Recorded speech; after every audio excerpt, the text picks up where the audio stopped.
हमने क्वेश्चन करेंगे, फिर इसको हम मैप से भी समझते चलेंगे। यहाँ से स्टार्ट हम करेंगे। पहला क्वेश्चन ये है कि which one of the following lakes of West Africa has become dry and turn into a deserts. अब ये जितनी भी लेक्स आपको दिख रही हैं, lake Victoria and lake Faguibine and lake Oguta and lake Volta, ये सब आपकी लेक्स अफ्रीका की लेक्स है। अफ्रीका से आप देख रहे हैं क्वेश्चंस, ज्यादातर क्वेश्चंस मिनरल्स और लेक से क्वेश्चंस आपको मिल रहे हैं। तो इस लेक्स के बारे में अगर हम स्टडी करते हैं, अब इन लेक्स में ये पूछ रहा है ना कि कौन सी ऐसी लेक्स है जो ड्राई एंड डिजर्ट हो गई है, टर्न इनटू डिजर्ट, मतलब ड्राई एंड पहले ड्राई हुई और डिजर्ट में वो टर्न हो गई है। तो विक्टोरिया लेक के बारे में भी हमने स्टडी किया था। विक्टोरिया जो है, अब ये लार्जेस्ट लेक अफ्रीका की है। अफ्रीका की बात करें तो ये अफ्रीका की लार्जेस्ट लेक है, इसके बारे में हमने स्टडी किया था। और ये किसके किसके बीच में है? तंजानिया, युगांडा और केनिया, 3 कंट्रीज के ये बीच में है, तंजानिया। तो अभी हम मैप से आपको दिखाएंगे, कोई दिक्कत नहीं है। लेक विक्टोरिया की बात हो गई थी, तो लेक विक्टोरिया अभी ये ड्राई तो हुई नहीं है, ना ही डिजर्ट में कन्वर्ट हुई है, तो लेक विक्टोरिया ऑप्शन तो यहाँ पे गलत होगा। ये 3 थोड़ी सी, वोल्टा के बारे में आपने पढ़ा होगा, वोल्टा रिवर के ये घाना में आपने पढ़ा होगा, घाना। तो वोल्टा है वो फ्रेश वाटर लेक है और ये आर्टिफिशियल लेक है, largest artificial lake in the world.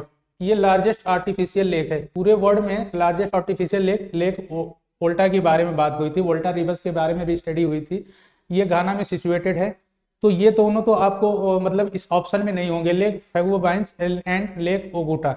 Lake ओगुटा भी फ्रेश वाटर है और ये आपके नाइजीरिया में है, नाइजीरिया में सिचुएटेड है। लेक फगुआइबाइंस की बात करें तो ये माली में है। इसके बारे में बात होती है ना कि जब आप माली की सिचुएशन देखेंगे वर्ल्ड मैप में, अभी वर्ल्ड मैप में आप दिखाएंगे तो ऊपर से आप देखोगे सहारा डिजर्ट और नीचे साहेल रीजन। तो साहेल रीजन में ये सिचुएटेड है। तो धीरे धीरे सहारा डिजर्ट जैसे इंक्रीज किया तो यहाँ पे क्लाइमेट चेंज आने की वजह से धीरे धीरे ये ड्राई होने लगा। ये लेक्स फगुआइबाइंस की बात कर रहे हैं, तो ये तो क्लाइमेट चेंज हो गया। दूसरी चीज, फॉर इरिगेशन के लिए इसको कई पार्टों में डिवाइड कर दिया गया और इसमें वाटर जो मिलता था नाइजर रिवर से ही मिलता था। तो नाइजर रिवर में जो फ्लड आते थे तो वो फ्लड कम हो गए, फ्लड आना भी बंद हो गया। तो धीरे धीरे ये ड्राई हो गई और ड्राई होने के बाद ये डिजर्ट में कन्वर्ट हो गई।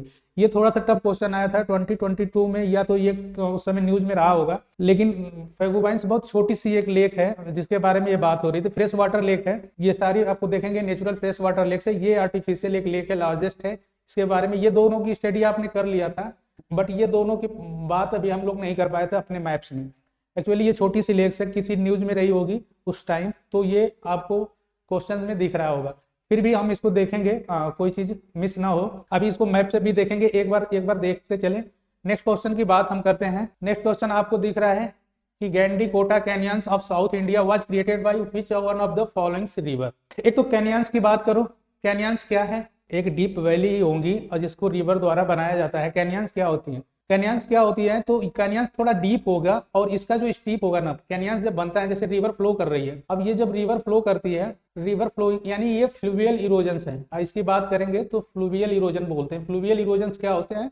फ्लूवियल इरोजन से ये बनते हैं। फ्लूवियल मींस मतलब flow of the water of river. River जब फ्लो करती है तो उनके वाटर के से, ये जैसे गैंडीकोटा ना एक प्लेस का नाम है, आंध्र प्रदेश में एक विलेज है गैंडीकोटा, उसी के नाम पर इसको हम बोलते हैं गैंडीकोटा कैनियंस। और वो उस वहां पे एक रॉक्स को धीरे धीरे, मतलब कई सालों में, सैकड़ों सालों में वो धीरे धीरे उसको वैली में कन्वर्ट हुआ। आज वो कैनियंस के रूप में होगा। कैनियंस मतलब वो वी शेप्ड न होकर थोड़ा डीप हो जाए और ये स्टीप थोड़ी खड़ी खड़ी स्टीप हो, मतलब सारे के जो स्टीप्स हों वो खड़ी हो, डीप हो, मतलब काफी नीचे तक डीप हो, ज्यादा ब्रेथ ना हो लेकिन डीप अंदर तक हो, डीप हो, और ये दोनों मतलब स्टीप हो, खड़ी खड़ी ढाल वाली हो, उसको हम कैनियंस बोलते हैं। बी शेप्ड जैसा ही होगा, लेकिन बी शेप्ड में क्या होता है, उतनी डीप नहीं होती हैं, इसमें डीपेस्ट ज्यादा होता है। और ये स्टीप जो होती है ना, ऐसे होती है इनकी स्टीप्स, मतलब किनारे, और ये स्टेप थोड़ा सा आपको खड़े खड़े से स्टीप दिखेंगे। तो गैंडीकोटा कैनियंस आपको साउथ इंडिया में दिखेगा। साउथ इंडिया में ये पेन्नार रिवर्स है।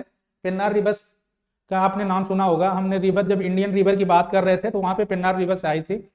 पेन्नार रिवर्स आपके कर्नाटका के नंदी दुर्ग हिल्स से इसकी ओरिजिन होती है। अगर इसकी ओरिजिन की बात करते हैं तो नंदी दुर्ग ये आपके कर्नाटका से है। तो कर्नाटका से ये फ्लो होकर फिर वो कर्नाटका से आंध्र प्रदेश, और आंध्र प्रदेश के बाद वही आपका बे ऑफ बंगाल में इसका वाटर डिस्चार्ज करती है, बे ऑफ बंगाल में। तो ये आंध्र प्रदेश में ही ये रॉक्स के ऊपर धीरे धीरे फ्लूवियल इरोजन से ये ग्रैंड कैनियंस बने, मतलब ग्रैंड कैनियंस इसको बोलते हैं, ग्रैंड कैनियंस ऑफ इंडिया। ये गैंडीकोटा कैनियंस को हम बोलते हैं ये बहुत इंपॉर्टेंट टर्म है, ग्रैंड कैनियन ऑफ इंडिया, इसको याद रखना पड़ेगा, ऑफ इंडिया। ग्रैंड कैनियंस कहाँ पे मिलता है? ये इंडिया का ग्रैंड कैनियंस है। ये देखेंगे कावेरी रिवर्स के बारे में आपने स्टडी किया होगा, वेस्टर्न घाट से ही निकलती है। कहाँ से निकलती है? वेस्टर्न घाट से। मंजीरा और तुंगभद्रा, इनके नाम तो आपने सुना होगा। मंजीरा आपकी गोदावरी की ये ट्रिब्यूटरी है, मंजीरा है गोदावरी रिवर की ट्रिब्यूटरी है, गोदावरी रिवर की ये ट्रिब्यूटरीज है, और तुंगभद्रा कृष्णा की है, ठीक है, ये कृष्णा रिवर की ट्रिब्यूटरीज है। ये चीजें आपको याद रखनी पड़ेगी। कावेरी को बोला मतलब जाता है कि राइस बाउल ऑफ, मतलब इसके जो डेल्टा के कोस्ट का डेल्टा है वहाँ पे राइस का प्रोडक्शन अच्छा होता है, तो वो कावेरी काफी फेमस है, साउथ इंडिया की गंगा बोलते हैं इसको। गोदावरी को जो बोलते हैं बूढ़ी गंगा, और इसमें वाटर की वजह से इसको बोलते हैं। अब गोदावरी जो लंबी है ना, लंबी होने की वजह से उसको साउथ गंगा बोलते हैं, और ये गंगा ऑफ साउथ इंडिया इसको बोलते हैं। तो दोनों में थोड़ी सी बातें आप, ये क्वेश्चन ये भी है, काफी अच्छा क्वेश्चन है। Consider the following pairs region sometimes mentioned in the news and countries. News में ये कुछ चीजें आती हैं, वो चीजें जरूरी है थोड़ा बहुत डिफरेंस करके, मतलब अब प्रेजेंट में जो न्यूज है उसमें, लेकिन इसको भी स्टडी करोगे। हमने जब मैप का क्वेश्चन हम कर रहे थे तो हम ऑब्जर्व किए हैं कि 4-5 क्वेश्चन ऐसे हैं जो रिपीटेड है, तो रिपीटेड क्वेश्चन भी कभी कभी मिल जाते हैं, तो ये पीवाईक्यू करना बहुत जरूरी है। अगर मान लो 2-3 क्वेश्चन भी आपको रिपीटेड मिल गए तो काफी चीजें। Catalonia Spain, Crimea Hungary, Mindanao Philippines, Oromia Nigeria, which of the pair given below above are the correctly match. इसके बारे में आपने स्टडी किया होगा। मिंडनाओ तो मतलब ये फिलीपींस के ही एक आइलैंड्स ग्रुप है मिंडनाओ। अभी इसको मैप में देखा जाएगा तो यानी ये सेकंड लार्जेस्ट है ये, तो ये सेकंड लार्जेस्ट आइलैंड है। और इसके बारे में क्रीमिया के बारे में भी स्टडी किया था। ये हंगरी तो गलत है, क्रीमिया डिस्प्यूटेड एरिया है, रसिया पर मतलब कंट्रोल रसिया का है, लेकिन यूक्रेन वो कहता है कि मेरा पार्ट है। तो क्रीमिया पेनिनसुला के बारे में हमने स्टडी किया, ब्लैक सी के पास है ना, ब्लैक सी के पास सिचुएटेड है हंगरी, मतलब ये पार्ट तो आपको गलत लगता है। और कैटोलोनिया स्पेन में ही है। कैटोलोनिया इसलिए फेमस है कि वहां पे सेपरेशन वाला मूवमेंट चल रहा था, तो वहां के कुछ स्पेशल, मतलब जैसे हमारे यहाँ अलग अलग ग्रुप होते हैं, जैसे वहां पे चले जाओ नागालैंड में नागा है, ऐसे वहां पे क्या था, कैटोलोनिया में एक ग्रुप है जो सेपरेशन मतलब अलग के लिए मूवमेंट कर रहा था।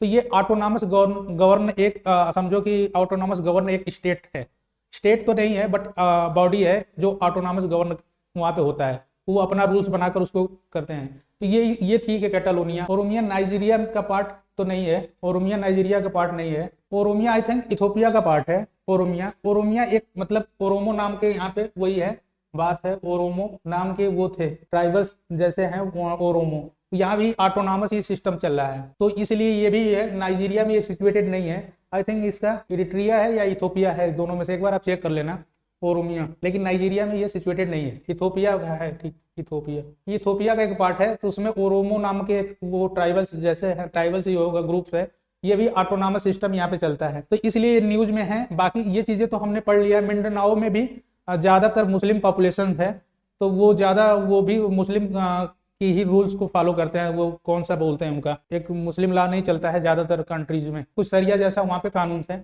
इसलिए ये सब थोड़ा सा आपको न्यूज में रहे होंगे। तो अगर इसमें हम चेक करें तो कौन कौन से पेयर्स सही हैं, करेक्ट है, सी, ठीक है। नेक्स्ट क्वेश्चन की बात करते हैं। Of the following pair is correctly match, Abyssinian plateaus Arabia, Atlas mountain north western Africa, Guinea highlands south western Africa, Okavango basin Patagonia. ये आपको अफ्रीका का ही है, अफ्रीका कॉन्टिनेंट से ही देखो, अफ्रीका कॉन्टिनेंट से काफी क्वेश्चंस हैं, कुछ स्पेसिफिक रीजन है जहां पे आपको ज्यादा फोकस करना है, अफ्रीका कॉन्टिनेंट को अच्छे से पढ़ना है, और यहाँ पे जियोग्राफिकली चीजें ज्यादा आपको देखना है। यहाँ पे बाउंड्री ज्यादा आपको मिला नहीं, या तो रिवर्स लेक्स की बात किया, ये प्लेट्स की बात किया, मिनरल्स की बात किया, ये चीजें ज्यादा आपको दिख रही है अफ्रीका में। तो कुछ चीजें आपको नोट डाउन करना चाहिए प्रैक्टिस करते समय कि किस पे ज्यादा हम फोकस कर सकते हैं। अब एक चीज इसमें हमने क्या क्या पढ़ लिया, एटलस माउंटेन के बारे में तो सारे लोग जानते हैं। एटलस माउंटेन अगर हम अफ्रीका के मैप में देखें तो क्या ये नॉर्थ वेस्ट में सिचुएटेड है। एटलस कौन कौन कंट्री से जाता है, 3 कंट्रीज है यहाँ पे है आपका Atlas mountain, Algeria, Tunisia, Morocco, ये वाला इसी पे है ना एटलस माउंटेन, तो यहीं पे आपको मिलेगा एटलस माउंटेन, आप चेक करो एटलस माउंटेन यहीं पे मिलेगा। तो यही तो है, यही 3 कंट्रीज हैं, मोरक्को, अल्जीरिया और ट्यूनिसिया। और ये इसकी सिचुएशन देखेंगे तो नॉर्थ वेस्ट तो ही है, ये वाला वेस्ट है, इधर वेस्ट और इधर ईस्ट। तो एटलस माउंटेन 3 कंट्रीज को आपको याद भी रखना पड़ेगा। तो एटलस माउंटेन यहाँ पे आपको दिख रहा है, तो ये नॉर्थ और वेस्ट में ही सिचुएटेड है। एटलस माउंटेन की बात किया था, ओकावांगो बेसिन की बात किया, तो ओकावांगो बेसिन में यहाँ पे देखेंगे वहां पे पैटागोनिया लिखा था, लेकिन यहाँ पे पैटागोनिया डिजर्ट के बारे में आप स्टडी किए होंगे कि ये साउथ अमेरिका का पार्ट है पैटागोनिया डिजर्ट, और ये अगर पार्ट है तो कालाहारी डिजर्ट है। यहाँ पे देखेंगे ये कालाहारी डिजर्ट आपको दिख रहा है और ये नामिम डिजर्ट दिख रहा है। तो कालाहारी डिजर्ट और नामिम डिजर्ट इसी का पार्ट है ओकावांगो बेसिन। ओकावांगो बेसिन की बात किया था और एक एबाइसियन प्लेटूज की बात किया। तो जो ये इथोपियन हाईलैंड है ना, इसी को एबाइसियन प्लेटूज भी बोलते हैं। तो ये इथोपियन हाईलैंड्स ही एबाइसियन प्लेटूज के नाम से इसको भी जानते हैं। तो 2-3 चीजें आप देख लो, इसकी डायरेक्शन देख लो। एबाइसियन प्लेटूज अरबिया, ये तो गलत है। इथोपियन जो है ना वही है, इथोपियन प्लेटूज जो है उसी को बोलते हैं एबाइसियन।